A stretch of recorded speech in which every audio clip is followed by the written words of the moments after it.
Today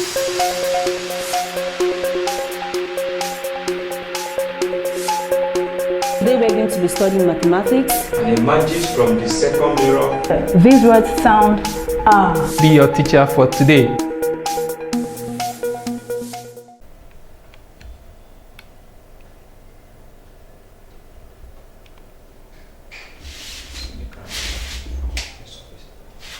Alright.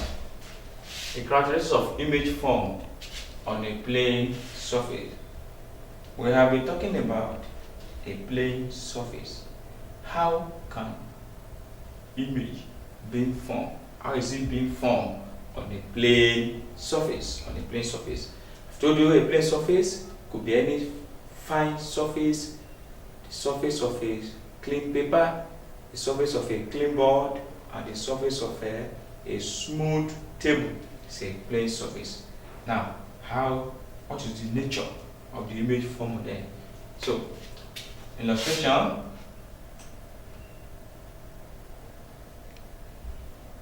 You have a plane surface like this. This is a piece of a mirror. Now, if this is the object, I want to study the characteristics.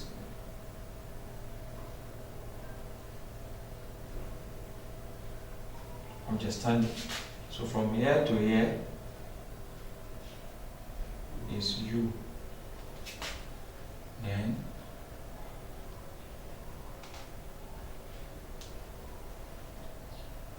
so you bring the object down. Bring the object down. Now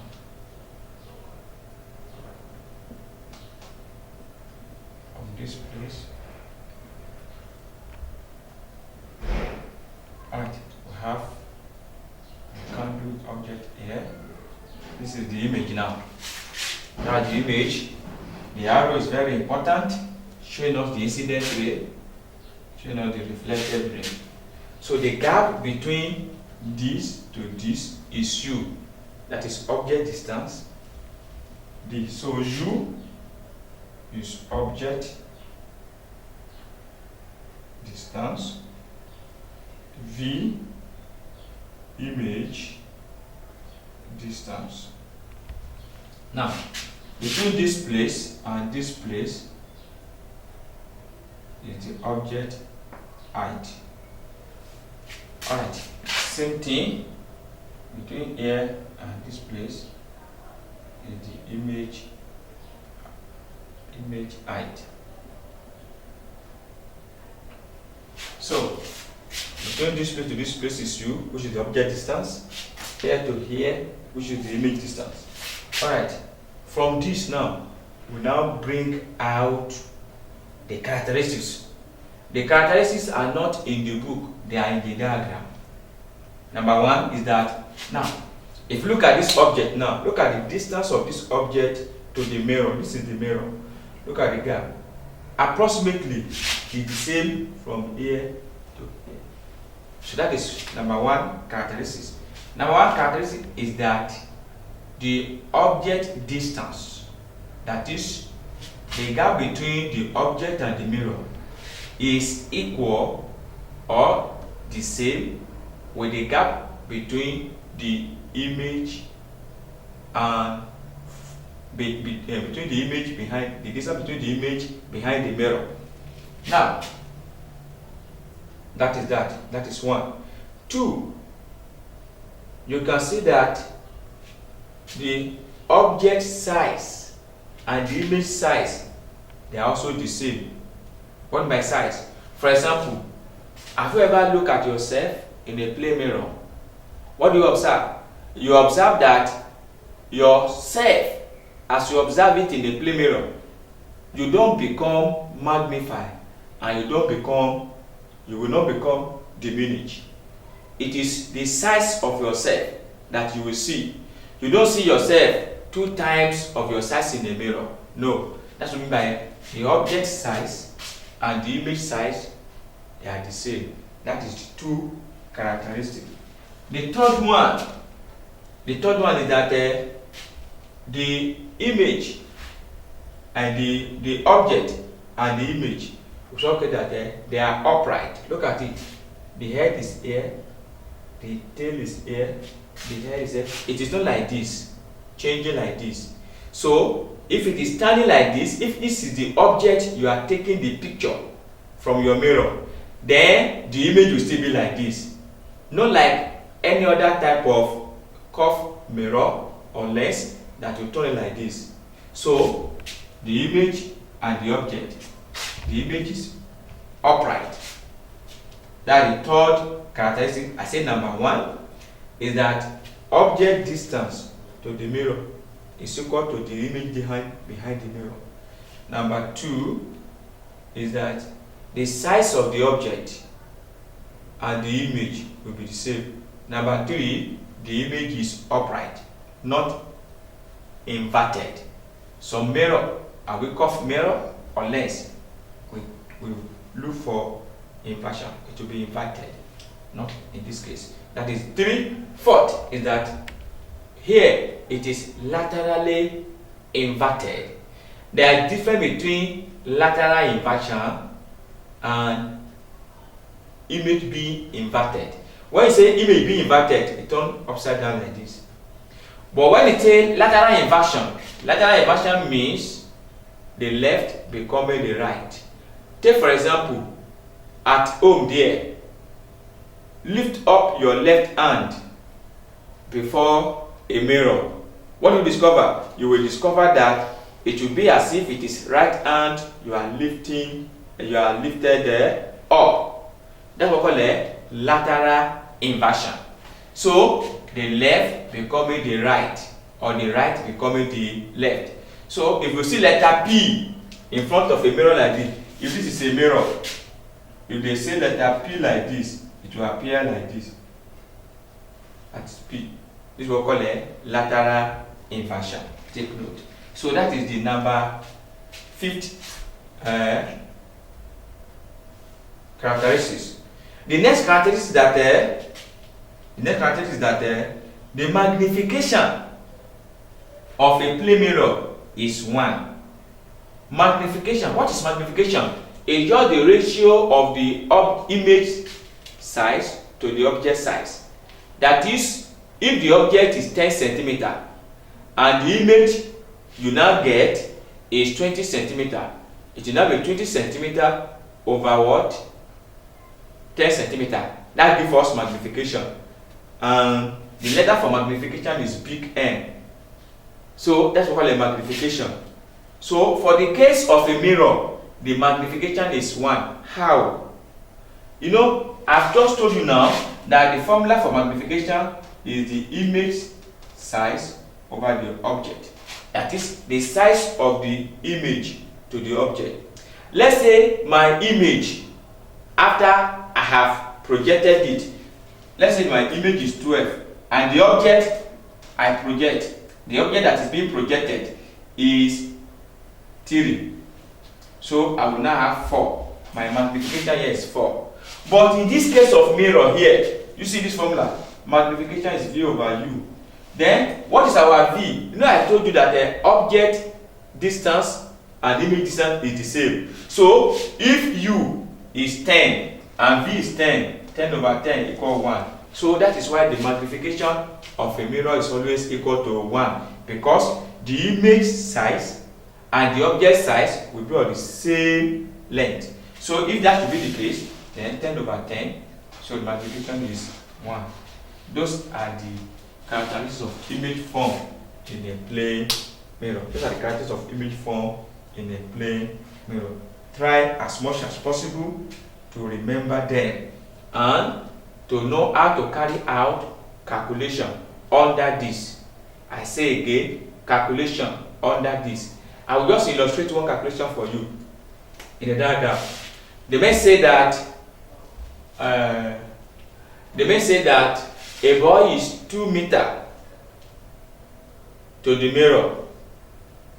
If a boy is 2 meters to the mirror, let's say here is the mirror, then here is the boy.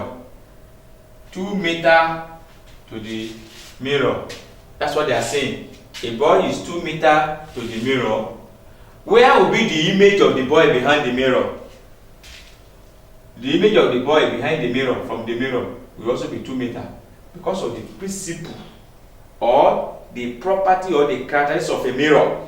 The characteristics of a mirror is that if an object is 2 meters to the mirror, the image also will be 2 meters behind the mirror. That's the calculation. I've seen it before. So the image will be 2 meters behind the mirror. So illustration 2, they may say that a boy is 2 meters to the mirror. That's the object distance. That's illustration 2 now. They may have a question like this. A boy is 2 meters to the mirror. They may not ask you, calculate the distance between the boy and his image. That question is slightly different from the first one. The first one is to calculate the image distance behind the mirror. But this one now is to calculate the distance between the boy and his image. Here is the boy. Here is the image of the boy. Okay, the image of the boy now. So we are looking for the distance from here to here, which is what? Good. 4 meters. 4 meters. That is the distance now. Because this one now you are looking at it from the boy to his image. The first one we are looking at the distance of the boy, of the image to the behind the mirror, which is 2. Look at the 2 slight difference in the question. So that's all about that one, about characteristics of image form in a plane mirror. For PO camera, we have a diagram in this nature.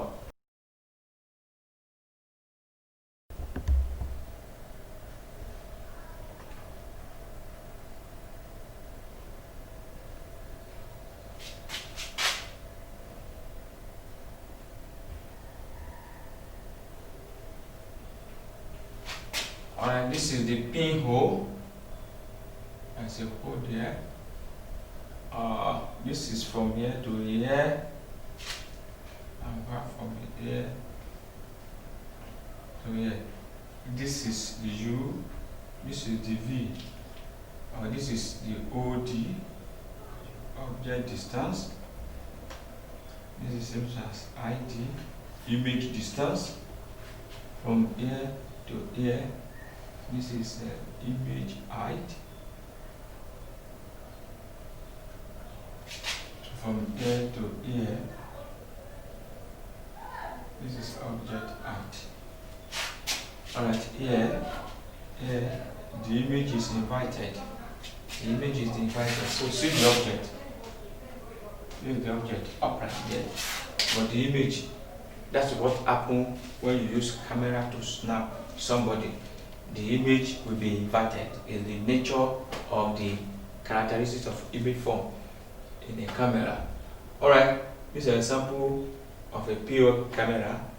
The major problem of this PO camera is that if exposed for a long period of time to the air, the image can be blurred. The image will be blurred, it will not be clearer. That's the problem of this PO camera. But what we want to establish here is the magnification of this PO camera. So magnification is the image size over the object size. That is magnification of a PO camera. Now, what is the image size? This is the image from here to here, which we can say if it is equal to ID, at this image distance, U, object distance. We can also write it like that. It's one of magnification. So this ID is the image distance. That is the distance of the image from the PO camera. We can actually write this one and say the distance of the image from the PO. While this one is the distance of the object from the PO. This is the PO. The distance from the object from the PO. This is the object. Is this. So that gives us magnification. So we can also say that it is the image height over the object height. So we can split this one into 3 and say M equal to V over U, M equal to ID over OD. All of them stand for M, magnification. So it can come in different pattern, OD, OH. So that's what I'm saying. There could be a situation whereby you have to relate this and this, relate this and this, depending on what you are given. You relate there. Depending on what you are given, you relate there. So that's all about the PO camera. That's all about the PO camera. From this junction now, we can take few examples on this to support and to know how to make use of those parameters we have come across.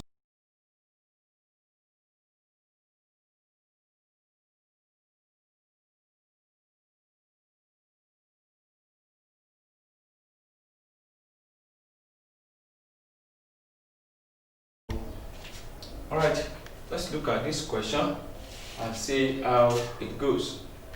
An object is placed between two mirrors inclined at an angle of 120 degrees and facing each other. Determine the number of images observed in the two mirrors. Number of images observed in the two mirrors. So what we need to do now is solution.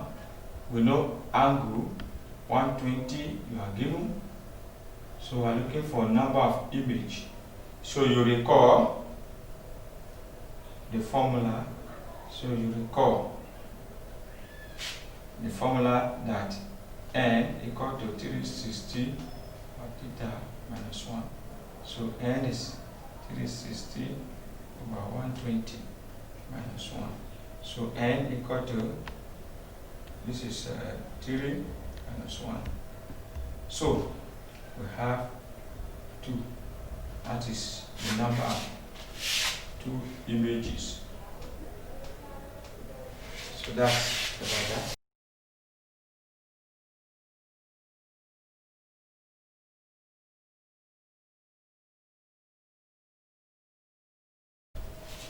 Alright, a ray of light is incident on a plane mirror at an angle of 30. Calculate the glazing angle of the ray. Glazing angle of the ray. That shouldn't be a difficult problem for you. I have done and showed you what we mean by glazing angle, where particular do we refer to as glazing angle in a plane mirror. And to compute that, it's just, if you know the one part, subtract from 90 and you get the problem. So we need to draw the diagram for this before you solve. So for here now, a plane mirror incident on a plane mirror is at an angle 30. So we are going to print out your plane mirror like this. So this one be our plane mirror. It's our plane mirror now. So this is our normal to the plane mirror. So my fellow student, see, your incident ray could be here, could be here. There's no problem about that. You can put it here. It's the arrow that matters. This one will work and solve the problem for us. So you can as well put it here. It will still work and solve the problem for us. All you need to do, know what is where the angle is located. This is the angle of incident now. This will be our 30. Then this place now is our glazing angle. So that is what the problem required from us. This is the problem now. So this is very direct and simple mathematics. This is arithmetic.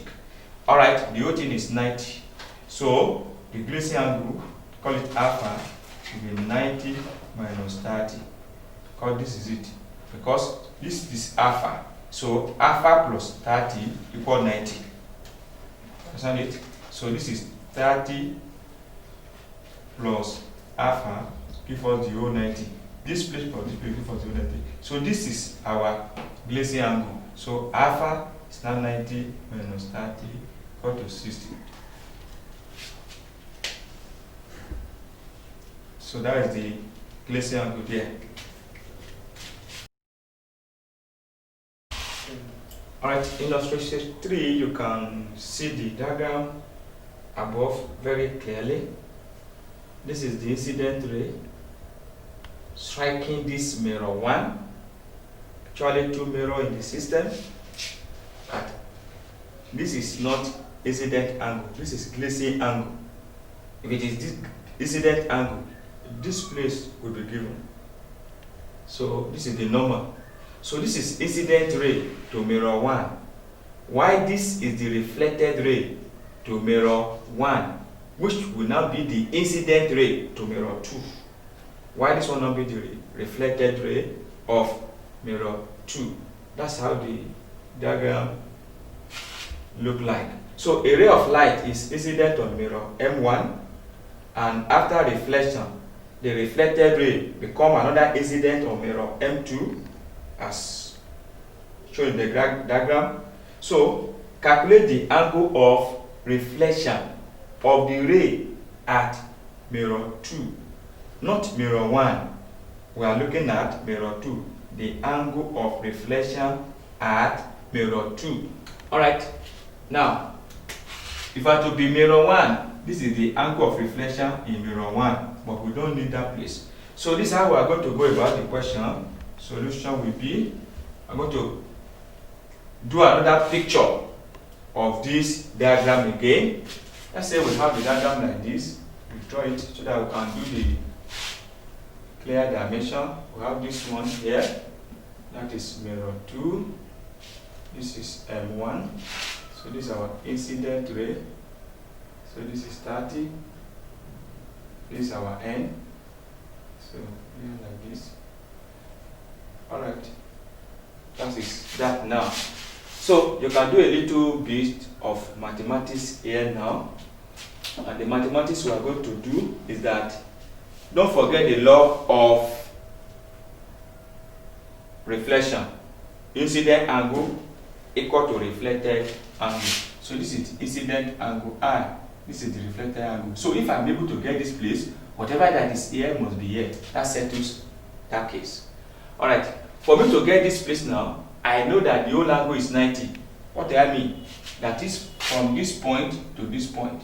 From the normal line N to this mirror 1, the angle between this line and this line is 90. Then I know this place to be 30. All I need to do is that 30 plus I must give me 90. It's a must. Alright. So 30 equal to 90. Sorry. I degree is equal to 90 minus 30. So this gives us 60. So here becomes 60. Look at it. 60 plus 30. What is it? 90. Alright.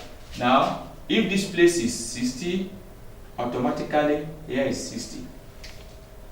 Because the law says that angle of incident is equal to the angle of reflection. That's why we quickly put it on there.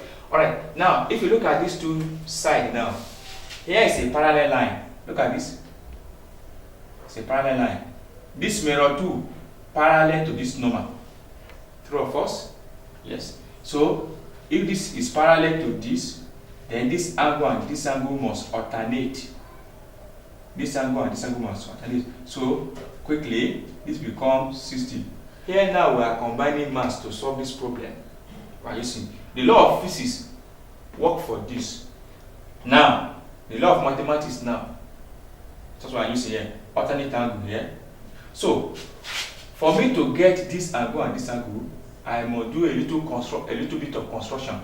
I will bisect this angle to put a normal there.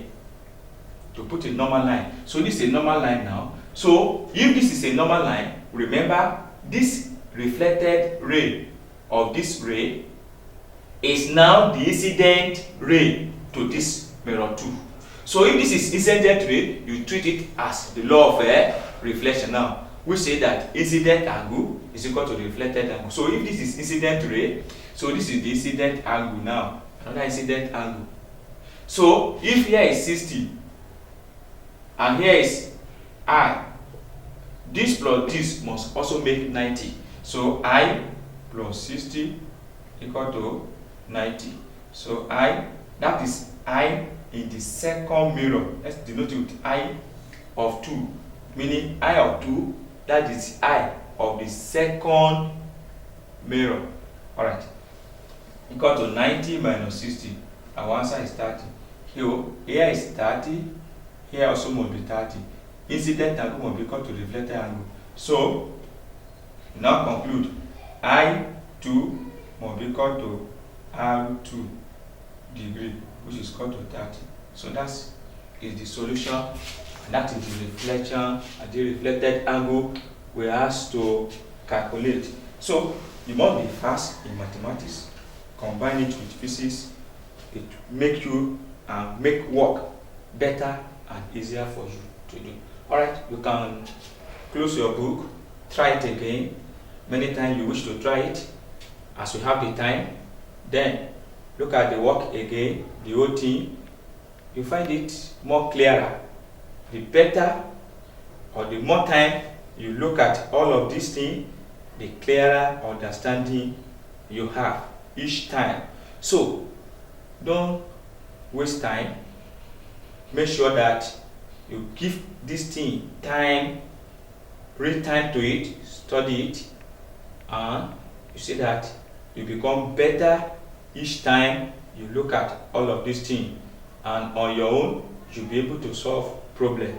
Alright, we are going to see little work exercise that you are going to play with at the end of this 1, 2, 3 example now. So with this now, any question you see on your exercise page, I want to assure you that 100%, I am sure that 75% of you students going through this should be able to do wonderfully well.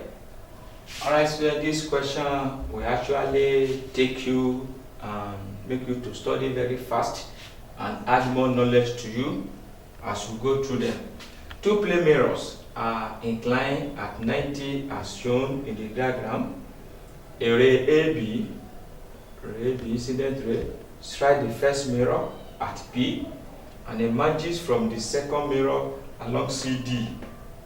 Alright, use the diagram to answer question 1 and 2. Question 1 now. The angle of reflection at the second mirror is 2.